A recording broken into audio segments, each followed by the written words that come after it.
Imagine your boss barges into your bedroom every morning demanding you pay for your morning breath. Welcome to the world of weird taxes. Picture this, a medieval town where you get dinged a fee for daring to open a window, a Tsar in Russia charging you for having enough courage to sport a beard, and ancient Romans scooping up your pee like it's liquid gold, then billing you for it. Sounds absurd? That's because it is.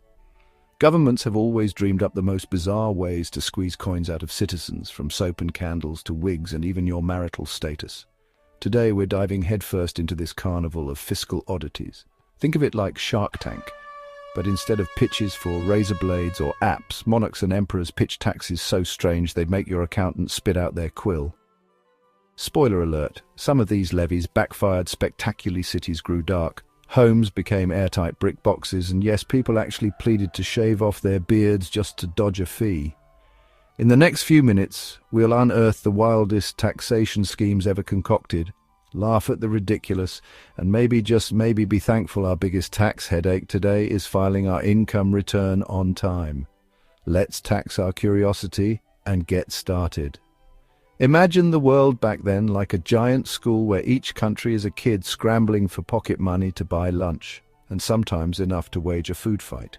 Around 1600, 1800, Europe was packed with tiny clubs, kingdoms, duchies, city-states, all hungry for cash. Wars, fancy palaces, royal weddings, and massive church buildings cost a fortune. So rulers turned into over-eager lemonade stand operators, inventing any fee they could dream up. France, the playground bully with the biggest sandwich, always borrowing coins for another castle. England, the smart kid with a ledger, looking for new ways to tax everything that moved or didn't move, like windows. Russia, the new kid on the block, Peter the Great, who wanted to join the cool Western club, so he forced everyone to shave off their manly beards or pay up. Rome, well, not Rome in this era, but its ghost-haunted later rulers. The ancient legend of Vespasian, who taxed urine, set an odd example that medieval and modern leaders secretly admired. Wars and glory. Imagine needing 1,000,000 marbles to have the biggest marble collection. That's what rulers needed for wars and bragging rights. Public works, paving roads, building bridges and funding navies, all sucked up treasure. Showing status. Fancy hats, powdered wigs and even soap became status symbols. If you wore or used them, you were rich, so you got taxed. In this scramble for funds, governments tested out fees on any luxury or everyday item they could label fancy. If you dared to light a candle after dark, keep your beard, or simply have a window in your house, you became a cash cow. Next up, we'll witness the hilarious and sometimes harmful outcomes when people tried to dodge these oddball levies. Stay tuned. Rising tensions when the treasury is empty and imagination runs wild. Picture a grand palace, its marble hallways echoing with the footsteps of tax collectors, each clutching ledgers thicker than a knight's shield. Outside the gates, commoners line up to pay fees on everything from their morning brew to their evening bath. The royal coffers, empty, the people, frustrated, and the rulers, desperate. Welcome to the age when any object, action or bodily function could earn you a royal stamp and a royal headache. Across Europe and beyond, monarchs waged costly wars. Spoiler, wars are expensive, funded elaborate court spectacles, and built ostentatious monuments. But once gold ran low, creativity kicked in. What else can we tack? Became the refrain echoing through throne rooms. The answer, everything. Scene 1, ancient Rome's pea pipeline. Location, Rome 70 CE. Ruler, Emperor Vespasian. Tax, urine. The city stank not because of gladiators, but because of ambition. Enterprising laundries and tanners collected urine from public urinals, prized for its ammonia. Vespasian, eyeing depleted war funds, declared if men profit from pee, the state should get a cut. He slapped a tax on every amphora of collected urine. Turning point, when citizens grumbled, "This stinks," Vespasian famously quipped, "Money does not stink," cementing both the tax and his legacy. But the stink lingered. Records show public urinal usage declined, and underground free pee networks sprang up. Scene 2, a royal shave or pay showdown. Location, Russia, 1698. Ruler, Tsar Peter the Great. Tax, beard tax. Fast forward to a chilly St. Petersburg morning. Tsar Peter the Great, fresh from touring Europe, insists, clean-shaven faces signal progress. He issues a decree. Any man daring to keep a beard must pay an annual fee and carry a beard token, a metal badge proving he paid up. But my beard keeps me warm. Then pay the 1 ruble fee or shiver. At breaking point, nobles grumbled that carrying a shiny beard token made them targets for highway robbers. Some wealthy bartered for doctored tokens. In the icy streets, secret beard clubs formed members whispered passwords like Whisker Rebellion beneath frost-covered veils.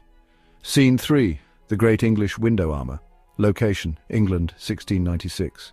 Ruler, King William III. Tax, window tax. Imagine strolling down a row of elegant townhouses only to find blank brick walls where windows used to be. That's the legacy of England's window tax. Homeowners paid based on window count. Fewer than 10 windows? You paid a little. 50 windows? Prepare your purse. Key battleground. Poor ventilation led to damp, disease-ridden homes. Physicians protested, "Our patients are dying of tuberculosis," right behind their newly filled-in walls. By the mid-1800s, public health outcry forced repeal, but for over 150 years, millions lived in windowless gloom. Scene 4, Hats Off, or Else. Location, Great Britain, 1784. Ruler, Prime Minister William Pitt the Younger. Tax, hats were a mark of status, tall, powdered, ornate. So Parliament slapped a tax on each one. Every hat required an inside stamp. Leaders' decision. Harsh penalties up to £500 in fines made hatmakers strike deals with smugglers in back alleys. Many switched to untaxed caps or bare heads. Fashion changed overnight. The top hat's heyday dimmed, and the bowler hat quietly surged. Scene 5, Bachelor Blues and Population Shoes. Location, Rome and beyond, first 20th century's rulers, Augustus Caesar, Mussolini, various US states. Tax, bachelor tax governments craving more soldiers and taxpayers, penalize single men, no wife, no children, extra levy, rising tension, Augustus's Lex Papia. Poppaea fined unmarried men. Centuries later, Italy's Mussolini charged bachelors to grow Italy with more citizens. Breaking point, young men, suspicious of romance, joked, "My love life is taxed more than my income." Key outcome, in many places, men hastily married to dodge fees leading to regrettable unions.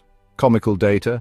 Town clerks reported a spike in clandestine tax marriages where couples divorced the next week, taxes paid, benefits reaped. Cleanliness, they said, was next to godliness, yet Parliament treated soap like champagne. A hefty tax made soap a luxury. Public health crisis, rickets, scurvy and skin infections soared. Physicians pleaded for repeal. Reformers staged underwater protests, fully clothed to highlight the absurdity. Finally, in 1853, soap regained its rightful place by every tub. Wigs were white and powdered, a giant powdered donut on your head. Each person using powder paid a guinea per year. Turning point, fashion rebels embraced natural hair. Salons switched to no-powder branding. By the 19th century, wigs were past tax victory via cultural evolution. Even daily amusements weren't safe. Candles flickered under tax stamps, card decks and dice bore revenue seals. Leaders' gambit. These taxes funded wars against France during America's Civil War. But they also fueled underground economies, smuggled candles, counterfeit stamps, illicit gaming rings. By the late 19th century, governments faced a reckoning. Public backlash, sick from diseases, freezing in sealed homes, glaring at bricked-up walls, citizens demanded relief. Economic realities. Tax avoidance cost more in enforcement than revenue gained. Health and progress. Industrial and social reformers argued that basic items soap, air, breath should be free. One by one, the strangest levies fell. Candles, soap, windows, wigs, each repeal celebrated like a mini-Independence Day. The beards survived too, as men proudly strode out in full whisker regalia, pocket tokens gone.